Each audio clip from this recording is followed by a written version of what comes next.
name is Eric Goodman. I'm a show producer with Walt Disney Imagineering.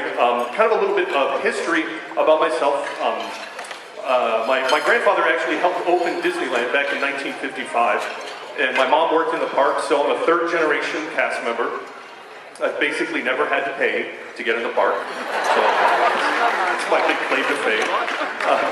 I started with the company in 1989. I was actually in entertainment over at the studios, and joined Imagineering in 1998 as a show producer. You might have seen my work at Interventions if you've been over there at Epcot. I also worked on Mission Space, and we just finished. Pete will come next, but just last year, Pete and I finished the new queue line for the Haunted Mansion, so that's why we're here to talk about that. So we're thrilled. And this is my cohort in front, Pete Carsillo. I'm sorry, that's all the time we have. Good night, everybody.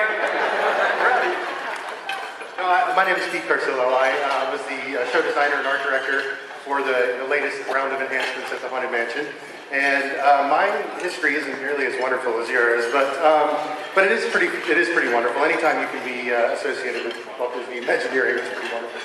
I actually started working with the company back in 1986 on Phantom Manor. Actually, I was on the design team for Phantom Manor, and it's a wonderful attraction. If you haven't, there's a French person in the audience. I think there's a French person just applauding for Phantom Manor. Shout out for Paris.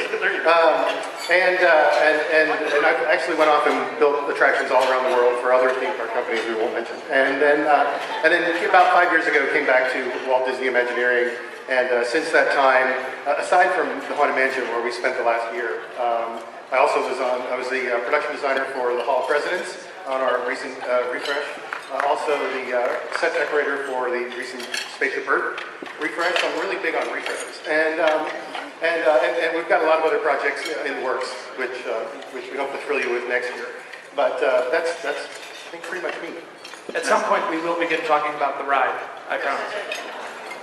But I was just going to say, just for those of you who don't notice, Pete is wearing a blue name tag. Pete is different from all of us. He's a Walt Disney Legacy Award winner. Yeah. It's a real honor, and I hope there's some other Legacy Award winners out there tonight. So I'm proud of all of you. The pressure is on now. Who's next? I am Jason Surrell. I'm a senior show writer for Walt Disney Imagineering. Thank you, one person. I love that. That's your mom. And I think it was my wife, actually, so that doesn't really count. I started with Disney in 1989 as at the Jungle Cruise as a skipper, and I've been with Walt Disney Imagineering for about 12 years. I was one of the co-writers on the new Star Tours, as any of you have been on that. I recently wrote the American Idol experience over at the studios, worked on Monsters, Inc., Laugh Floor, and currently working on a bunch of stuff I can't really talk about. But then there's the other Jason. Hi, I'm the other Jason. I'm a concept designer for Walt Disney Imagineering. I'll be really quick. I've been this week marked my lucky 13th year with WDI, so very excited. I've worked on a lot of things involving princesses, so I've been nicknamed Jason the Boy Princess at work, which I've fully embraced. And right now I'm working on New Fantasyland. All right, on with the show. Excellent. We thought we would begin and introduce you guys to the Haunted Mansion the same way the general public first saw the Haunted Mansion back in 1965. So I've always wanted to say this, and now your host, Walt Disney. Mark, I want you to meet Julie Reed, Mark Davis. Julie is Miss Disneyland Pensetti, and Mark Davis is the master in charge of our House of Illusions, or what do we call it? Haunted Mansion. Haunted Mansion and Supernatural. Well, can you give me a little idea what we're going to have in there? Yes, well, we're doing a lot of portraits that change right in front of your very eyes. As a matter of fact, one of our paintings here is based on Greek mythology. This is Medusa. She's a very beautiful girl. She offended the goddess Athena, and as a result, Athena turned her into a gorgon. And as you may know, if you look at a gorgon would turn him into stone. Well, we shouldn't want that to happen. What is the color about this thing here, Lee? Well, this is our elongating, stretching room. And in this room, we also have some stretching portraits. Perhaps you'd like to look at those over there. These are some You pull them down, you should see what happens when the room gets longer, you get this full-size portrait.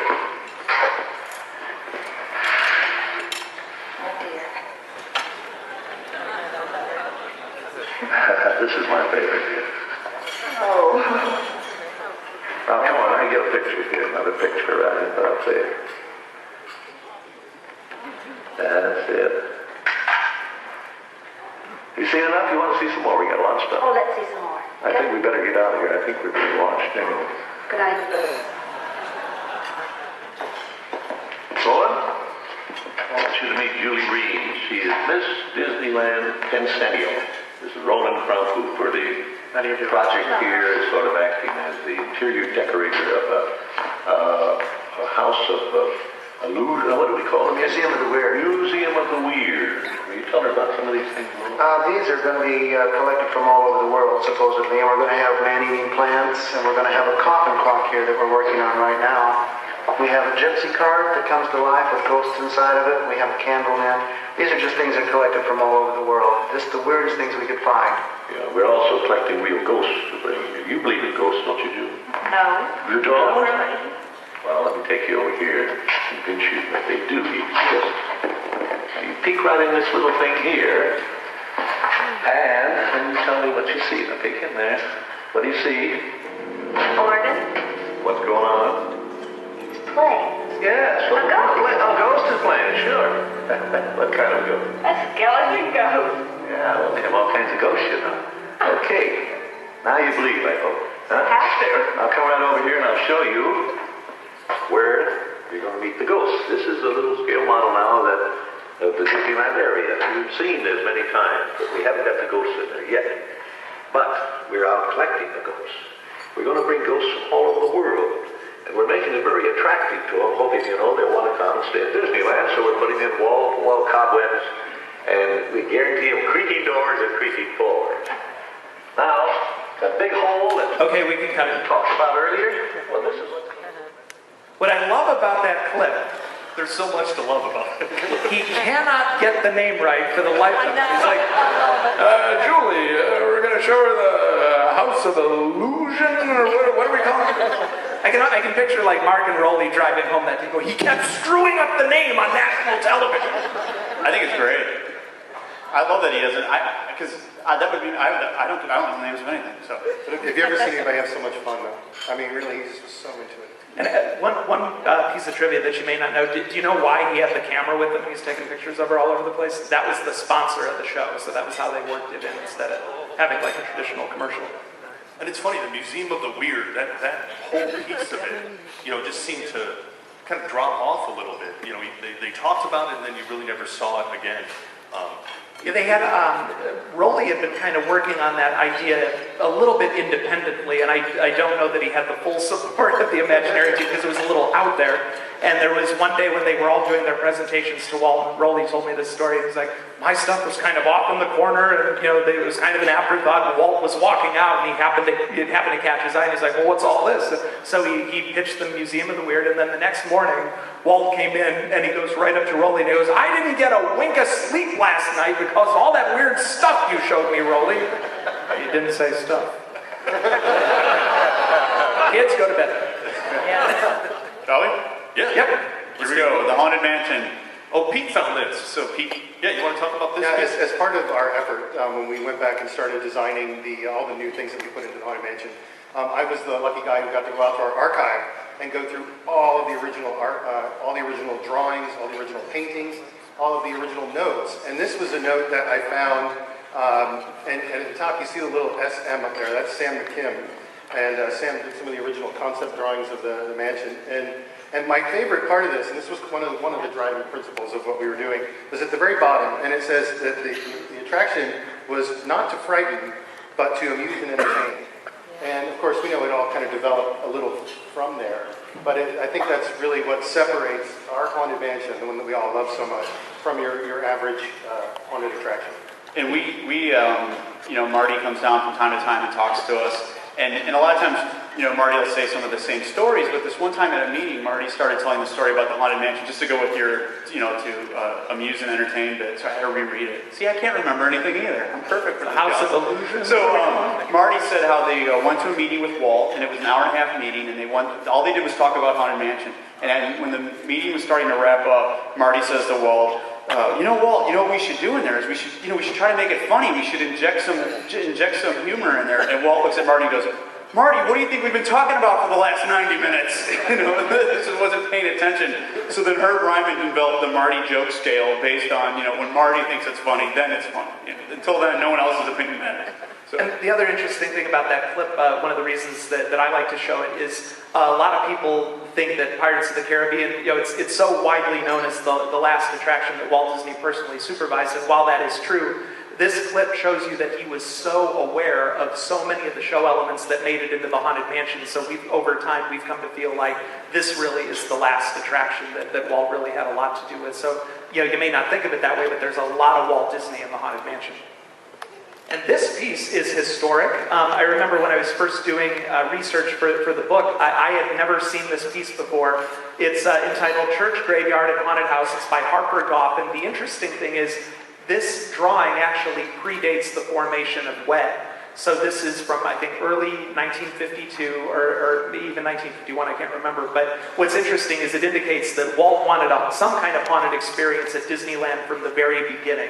And as you can see here, in the earliest days, the way Harper envisioned it, it was kind of a Charles Adams, typical haunted house off to the side of Main Street, which really would have been interesting, but they quickly veered away from that. Next time, we'll put it there.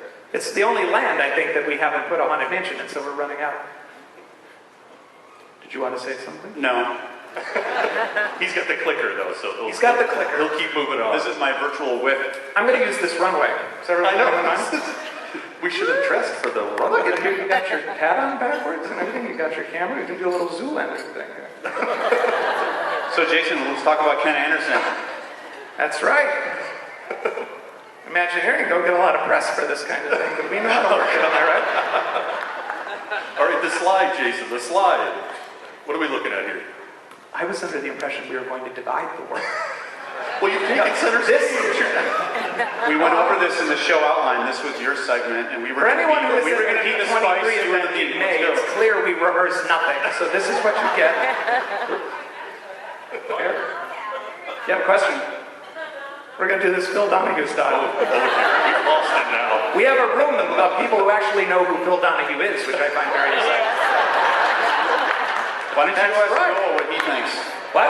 Why don't you go ask Noah what he thinks while you're out there? Oh, he's still working. I'll go back. So we'll start on this one. So this is Ken Anderson. Talk about Ken Anderson. Ken Anderson is one of the earliest art directors for Walt Disney Imagineering that came over for a feature. And a lot of how the mansion is designed and conceived and thought out is really due to Ken. Ken kind of laid the foundation for that, on which a lot of other Imagineers that you were familiar with then built upon ex Atencio and Mark Davis. And I think he recently got Jason, I'm back here with Noah. Yes, tell us about it, Pete. No, we just got him an epitaph at the Haunted Mansion. That's it. All right, I'm reporting from the field now.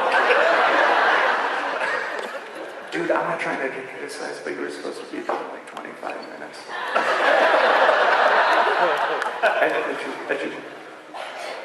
That's crazy.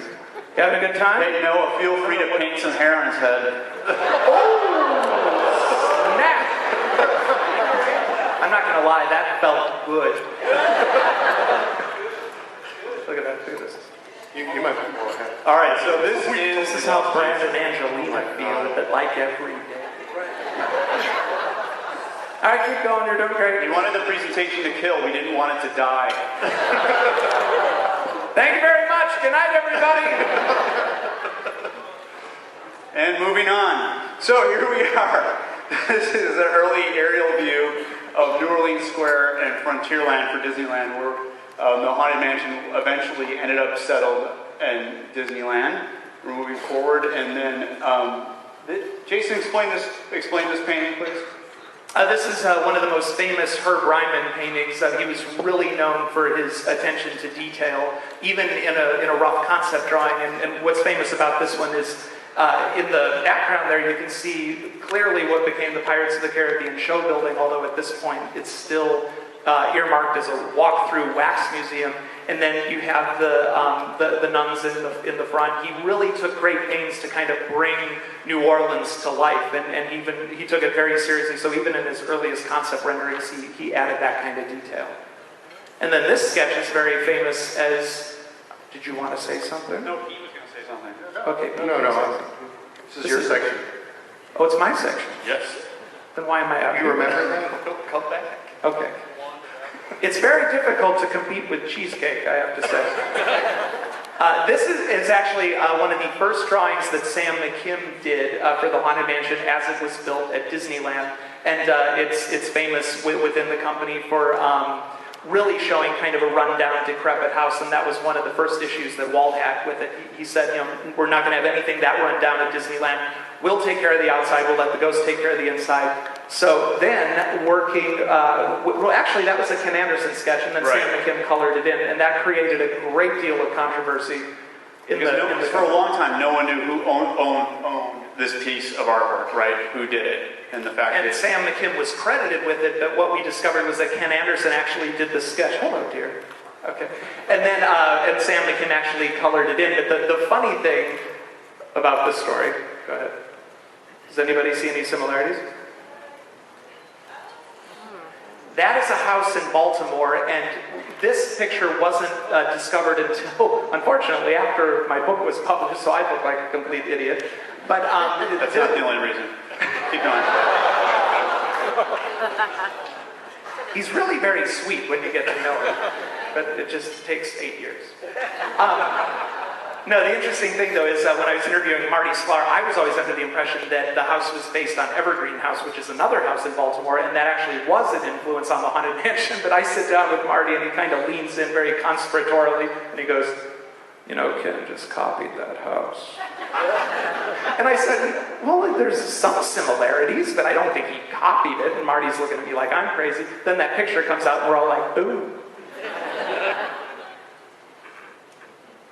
So these are color boards, elevations, Haunted Mansions. So basically a color board in WDI, we'll get a little bit of design talk here, is once the architects draft up the front elevation of the building, it then goes on to our paint and color department. They take that exact blueprint and then paint in the colors and all the color specs right on top of the blueprint drawing. This is another interesting early drawing.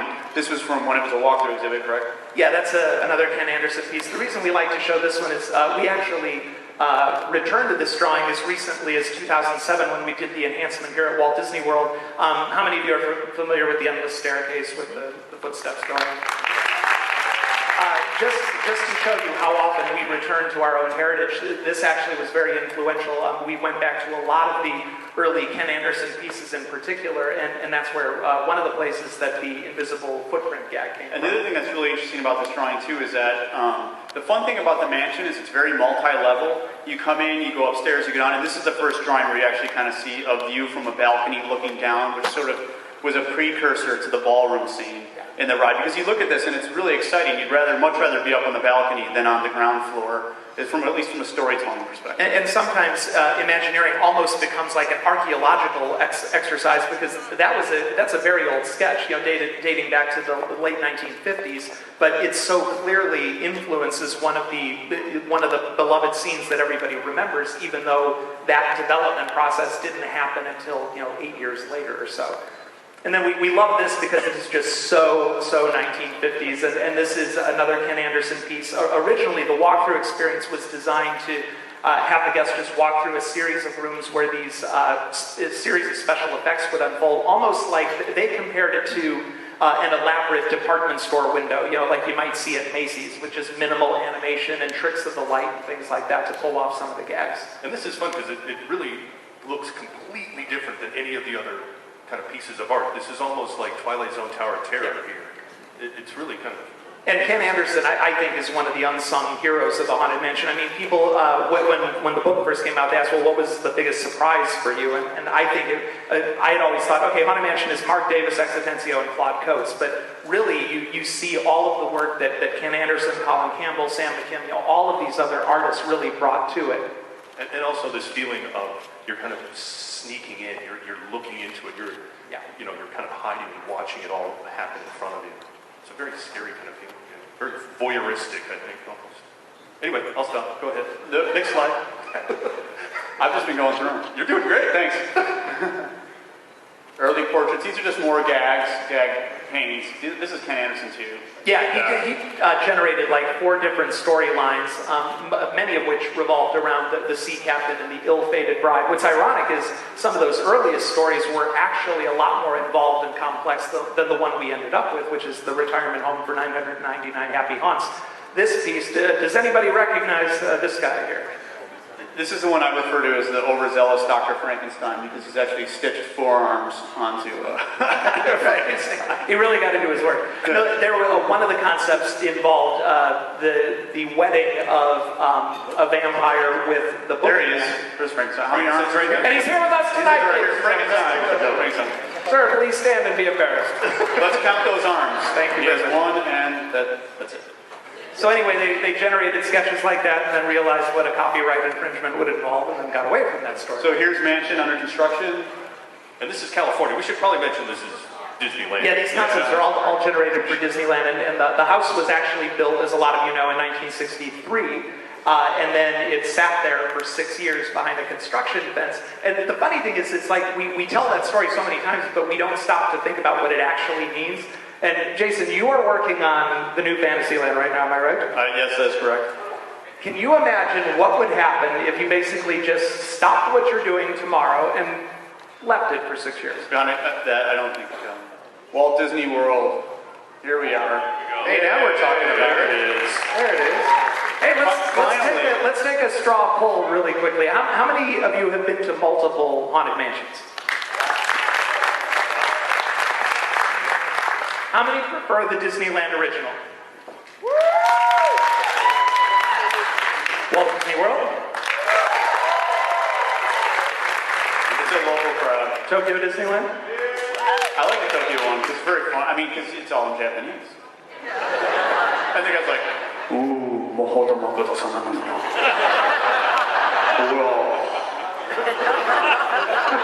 Ladies, he's bilingual.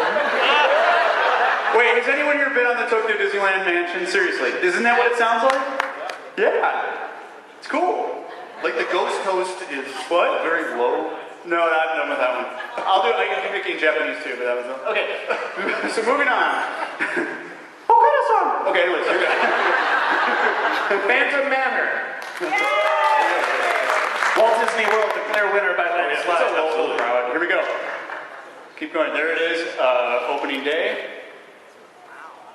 Spooky Opening night. Oh. See what I did there? I just flipped it. I flipped it on you. You didn't know what I was going to say, and I flipped it. I know. I walked over your punch one. Okay, keep going. Tokyo Disneyland's poster. So the cool thing about Tokyo Disneyland's Haunted Mansion, Pete. I didn't know. What's the cool thing about it? Oh, that it's in. This is kind of like an awkward fire It is in- slide. it That's is the in- way we rehearsed it. It is in Fantasyland. And this photo, if you were standing in Tokyo Disneyland right now, behind your back would be Dumbo. Literally 6 feet behind you would be Dumbo. And now, That's the way I feel right now. And That's right. And now, if you were there today, Dumbo would be behind you, and then right here above this lantern would be Splash Mountain poking out. It's the craziest juxtaposition, but it's pretty cool. But the reasoning for that is, in Japanese culture, ghost stories are lumped in the same category as fables and fairy tales. So when they were planning Tokyo Disneyland, that was just the most logical place to put it, because there wasn't going to be a New Orleans Square, there wasn't going to be a Liberty Square. Yes. Phantom Manor? I've never been. Really? No. You should go sometime. I never get out of Orlando. I'm a producer. I send my creative people out to go visit the world while I wait here. The fun thing about Phantom Manor is that they'll story about Walt saying that we'll take care of the outside and let the ghosts take care of the inside. In Paris, we switched that up. Disneyland Paris is a multilingual park. We have guests coming that speak multiple languages. And so if you're from Greece and you don't know what Phantom Manor means, you don't want to go in this pleasant-looking building and have the bejesus scared out of you. So in this case, this is a lesson of knowing your audience and communicate visually. So we purposely made the mansion look run down, look spooky, and look scary, as to not startle any Portuguese, Swiss, or whomever it might be that is not a non-English or French speaker. Are we allowed to say bejesus? Is that bad? I don't know. I thought that was Is it safe. bad? Is it okay? Can we allow this? Just want to make sure. Can I tell you one little story I don't think I've ever told before about Phantom Manor? Anything to get us off with the Jesus thing. I started out in the effects business in Hollywood way back when, and I had a corpse sitting in my studio, and I'd already started working with Disney, and I took that corpse and I brought it into WDI. To be clear, it was a fake corpse. No, not a real one. Okay. Sorry, it was made for a movie. It's like we had Dexter on stage. I really should have been more careful with that. Sorry, but we had this rubber corpse that was in the studio. That's what he says now. I brought it in. It did look very real. And we stuck it under an air conditioning vent. We let the airflow on it, and the hair whipped all around. And they thought, boy, that's kind of cool. And that's how the catacomb scene, where you tip backwards and go underground, that's how that went from being all bleached white skeletons to being really more realistic, scary corpses. It's from our corpses that we have in the closet. Yeah, the other thing too is we got in trouble at Disneyland because one of the reasons that the house here is a little bit more sinister looking is because we actually got a ton of guest letters after the Haunted Mansion opened with parents saying, I took my child into this beautiful southern plantation house and he had the bejesus scared out of him. See what I did there? That's a callback. Learned that from Seinfeld. Anyway, so when we started planning the Florida mansion, one of the original concepts, which I think we have coming up, is Herb Ryman did a really beautiful concept rendering of this Hudson River Valley house. It was just gorgeous, and everyone's like, "Whoa, we're going down the same road again." So they decided to turn it into more of this Dutch Gothic manner that you see today, and it was Claude Coates who actually took that design. And if you notice, when you go while you're here, the wings of the house are actually scaled up, so we use a little bit of forced perspective with it. And Claude's intention was to make the house actually seem like a hulking monster that was looming over you, kind of like Mr. Grant here. You're 5 slides ahead. It's Kurt Russell's time. Oh, it's Kurt Russell time. Kurt Russell. How many of you would like to see Mr. Goldie Hawn? Wow. It's like we're on the set of Cougar Town all of a sudden. Anyway, we always get asked what's it like to work for Walt Disney Imagineering. Can we get a tour of Walt Disney Imagineering? So we thought we would let Kurt Russell give you a tour of Walt Disney Imagineering, but in 1969. So let's roll it. When word got out of Walt Disney's plans for a haunted mansion, the Ghost Relations Department at WED Enterprises was deluged with inquiries from assorted ghosts and haunts who were dying to get a look at it. An expert staff of master illusioneers worked for more than 10 years planning everything down to the minutest detail. This is the endless hallway, a misty passage beckoning you to enter, but offering no end. Of course, a model had to be made for the ghost's approval. Come along and follow us. Who knows? Someday you may want to live here yourself. No haunted mansion would be complete without a seance room. This one was designed as a cozy gathering place where the spirits could practice chain rattling, screeching, and the ever-popular horn blowing. The Imagineers at WED Enterprises, many of whom were formerly animators at the Disney Studio, worked overtime to make these tiny real figures arrive at the haunted mansion as ghosts.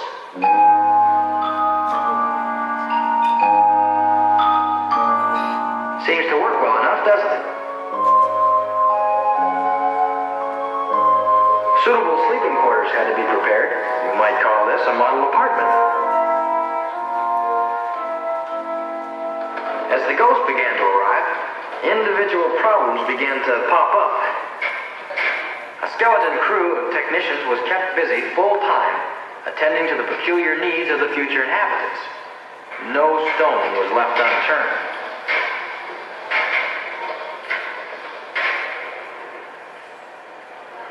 Some of the ethereal inhabitants were much too shy to be seen by mortals, and mechanical substitutes had to be devised to make them visible.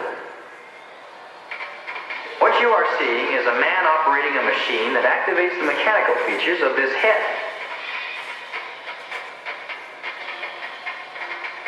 Or is it the other way around? Well, whatever it is, It seems to work. At least, I think that's what this fellow is trying to tell us.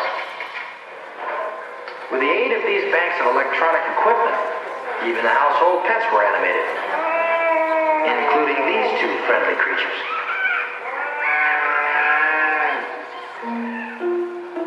A system was developed by the people at Disney to control the movements of the ghostly inhabitants of the Haunted Mansion through the use of scalloped-edge discs.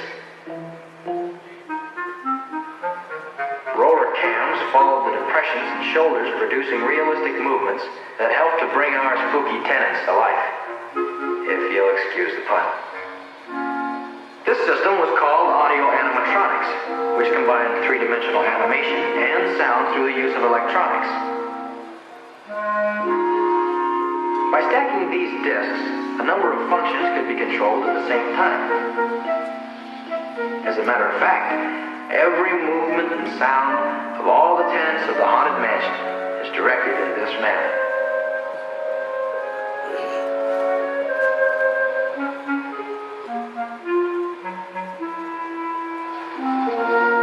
Is it any wonder that it took more than 10 years to complete the job? An interesting phenomenon that we seem to have no control over is this old gentleman who just can't seem to keep his eyes off of you no matter where you go.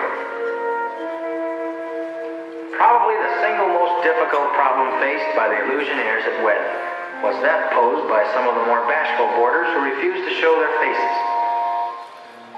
Some of the busts even appeared to be unfinished. The head was there, but the face was missing. But you know how it is. At Disney's, there's always a couple of faces left lying around on the floor. As the moon climbs high over the dead oak tree, creepy creeps with eerie eyes. Grim ghosts start to socialize. Finally, everyone was brought together. They all seemed to be in good order and capable of taking care of themselves. Although some needed a hand. Or the latest in haunting hairdos. Everything was finally ready. Musicians were recruited. A cast party was held. And some last-minute repairs were made. It was so exciting that this poor fellow lost his head. The Haunted Mansion was an idea of Walt Disney's. You see, he began to worry where ghosts were going to live after all the old houses were torn down to make room for freeways. He decided that if someone didn't give him a house to live in, why, they'd just disappear. So Mr. Disney built a Haunted Mansion. Oh boy, but I'm sure glad it's not Halloween tonight. How come, Donnie? Well, there'd be so many ghosts here, there wouldn't be any room for us. Donnie, Okay, we can go. Donnie Osmond, ladies and gentlemen. you know, Pete brought his album. How many people got this album as a kid? Nope, just a few. I got this album. I grew up on this album. I thought it was really interesting the way that the Haunted Mansion was like pre-sold to us. When I walked into the Haunted Mansion for the first time, I knew exactly what was going to happen. I knew all the characters, and I got it from this album right here. So thanks for bringing Yeah, that in. I pored over this as a child. This is, Colin Campbell every minute. Right? This is just amazing stuff, and it's amazing how they set everybody up, right? It influenced a lot of Imagineers, actually. You hear a lot of people bring up that story album, because I was the same way. I listened to it at home a gazillion times before I set foot in the mansion, because I wasn't old enough yet. But the other reason we like showing That was that... back when it was over 18 only. That's true. The other reason we love showing that clip is it demonstrates that many of the effects that were originally pioneered for the Haunted Mansion are still in use today and still just as effective today. In a digital age where you can pretty much do anything with a computer, some of this turn-of-the-century stage magic that we use in the Haunted Mansion is still the most effective way to tell a story and sell a story. So now what we're going to do is we're going to go through the three things that we think make the Haunted Mansion really sort of the penultimate Disney attraction. This was the Herb Ryman rendering of the Haunted Mansion here for Walt Disney World in Florida. As you can see, it looks much different. It looks like it's straight out of a Washington Irving story, much more benign than what we ended up with. And then this image was actually found in the same catalog of Victorian design and ornamentation that image of the New Orleans house was in. So they definitely went to that well. They like that times. book. And you can totally see how it influenced the Dutch Gothic design of our house here. This is an image of an original concept that Mark Davis came up with for the lobby. Now, here in Florida, when you go in, we have kind of, in addition to the ghost host talking, we have kind of the picture of Dorian Gray where the master seems to age right in front of you. Originally, for Disneyland, they came up with a concept where you were going to encounter one of the busts immediately, and it was actually going to begin talking to you. And they backed away from that because they were afraid that they would immediately run into some operational issues if people lingered too long in the lobby, which is why they ultimately went to just straight narration, and here in Florida, the transforming portrait. And here are some concepts, of course, for the stretch room. The interesting thing here is you learn that this is, in fact, the ghost host. You did not know that. You know what? And Eric didn't know didn't either. I did not. How many people knew that the guy who was hanging there was actually the ghost host? There's always my way. I know, and my way is suicide. I mean, that's what he was saying. I never got that. You thought he was singing to Sammy Davis Jr. So I thought he was thinking just death, but it was suicide. It turns the whole haunted mansion to a completely different It's in story. the atmosphere section. And Jason, did you climb up and get that picture? Is it? No, that we found in the archives, but the interesting thing is you never see that. You know, because when we were going through photos for the book and ran across this, it's like, wow, people never get to see that angle unless they're doing something they really should not be doing. Here's a concept and a photo of the watchful bus gag, and the interesting thing about that is they discovered that by accident. It was Rolly Crump and Gail Gracie who were pioneering some special effects for the Haunted Mansion, and they happened to have a life cast of Lincoln that was at the studio for some reason, and it was positioned in such a way in their workshop that when it was backlit and they walked past it, it appeared to follow them wherever they went because of that inverse 3D impression, and literally by accident, that's where they came up with the bus gag. And then, of course, we have the classic transforming portraits. All of these are Mark Davis concepts. One of the gags that was recently upgraded, as you'll see here in Florida.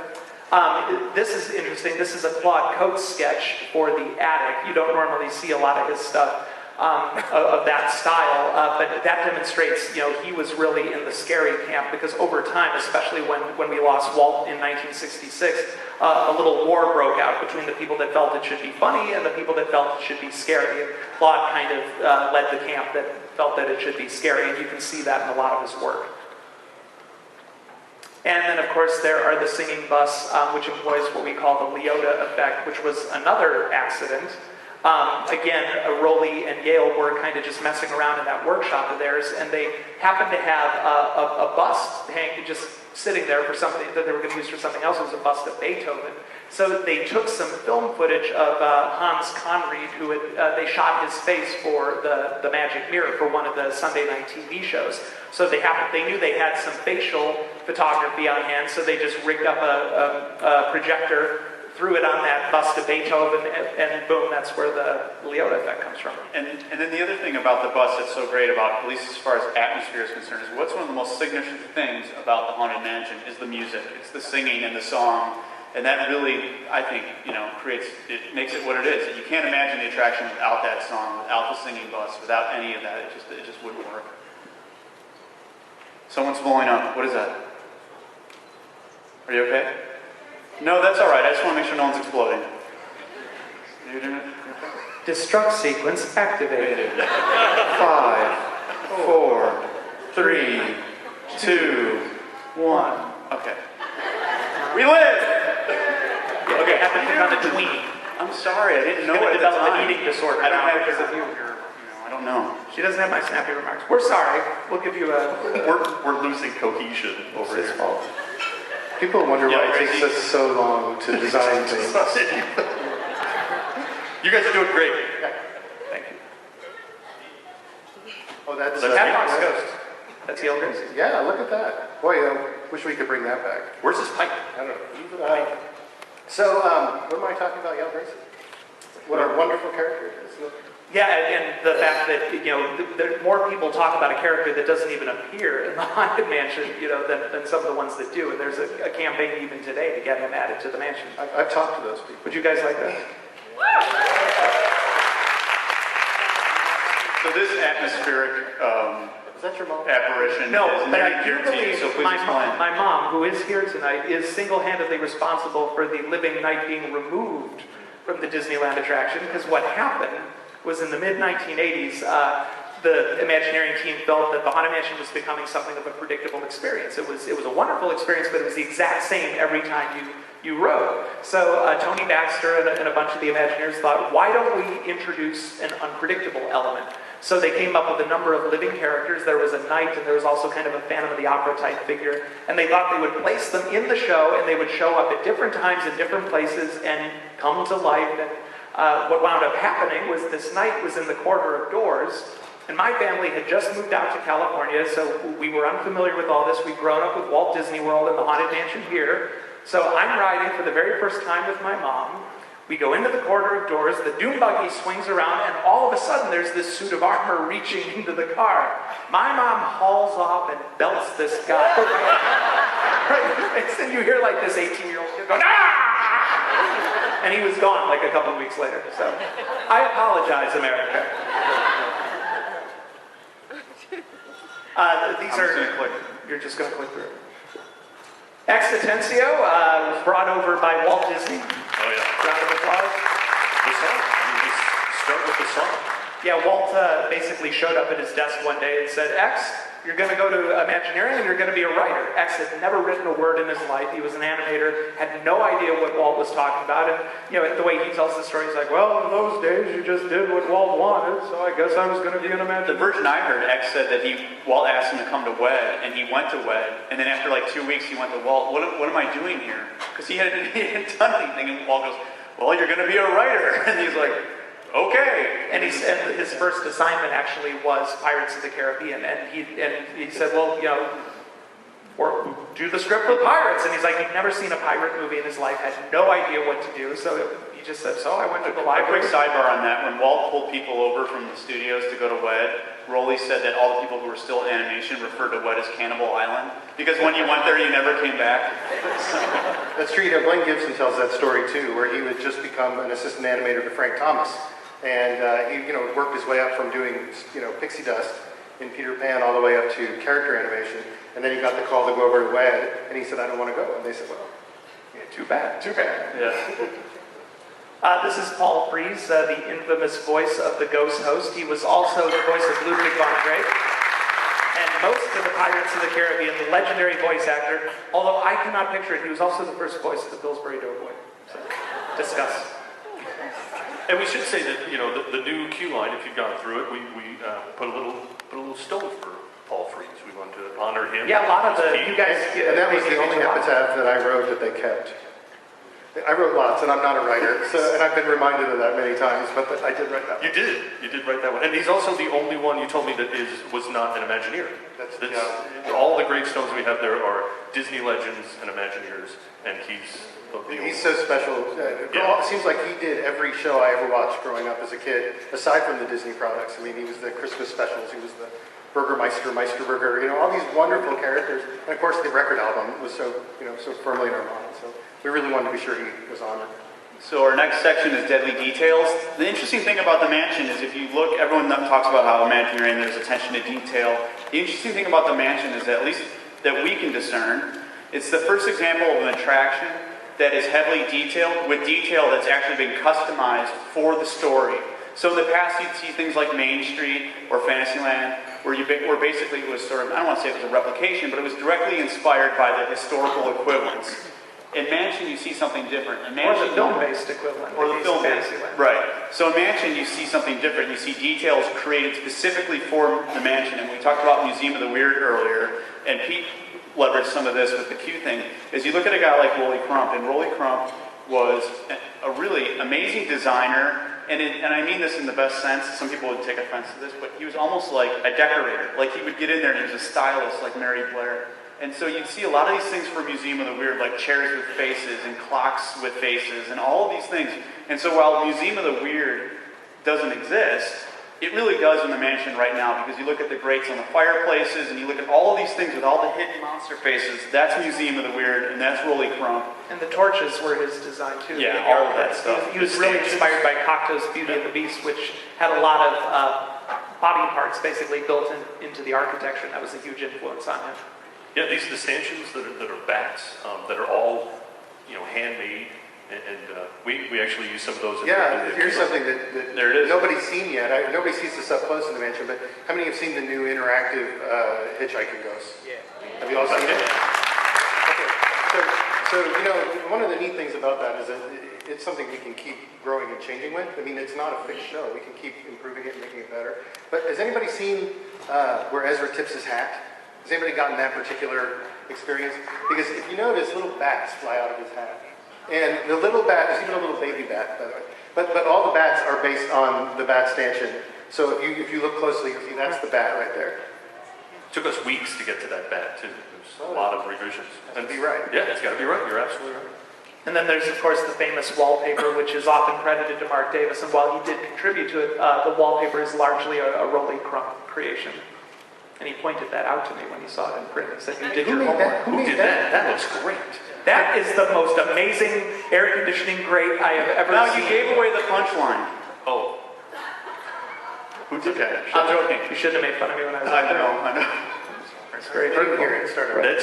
I'm going to start a support group with We that girl. included this because I worked in the Haunted Mansion, but this is totally silly. So I always tell people, if you're comfortable in the room with no windows and no doors, it's because of this beautiful air conditioner vent that I designed.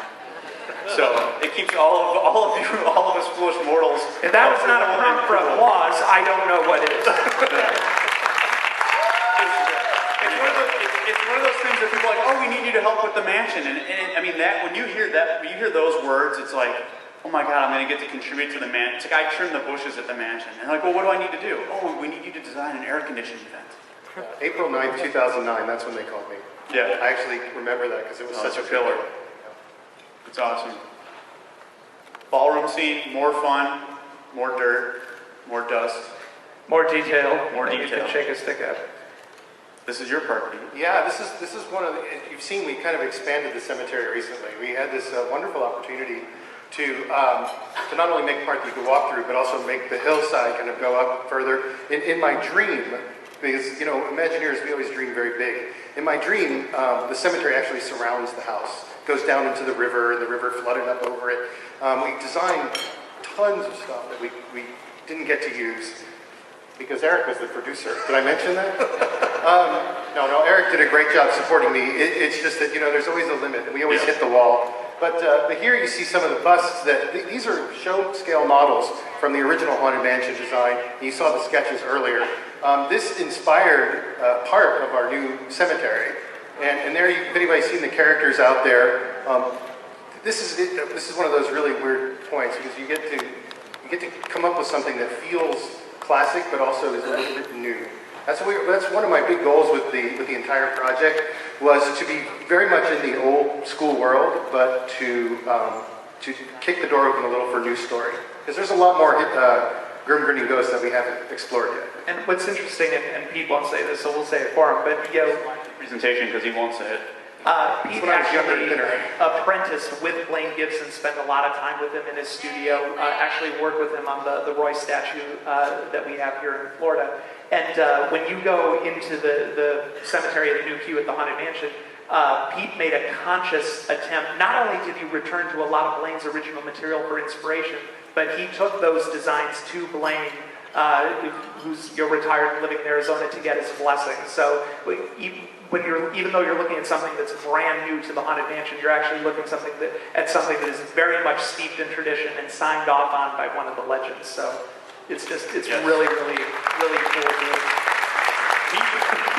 We locked Pete in a closet at Imagineering, and he sculpted every single one of these in like 6 weeks. I mean, you just flew through all these behind sculpts. schedule the whole time. Yeah, every day I walk in, I'm like, you haven't finished this one yet. You got to keep going. And I walk out going, I can't believe he can do that with his hands. I mean, it's just amazing, the work. I'm just going to read a back rub from Pete.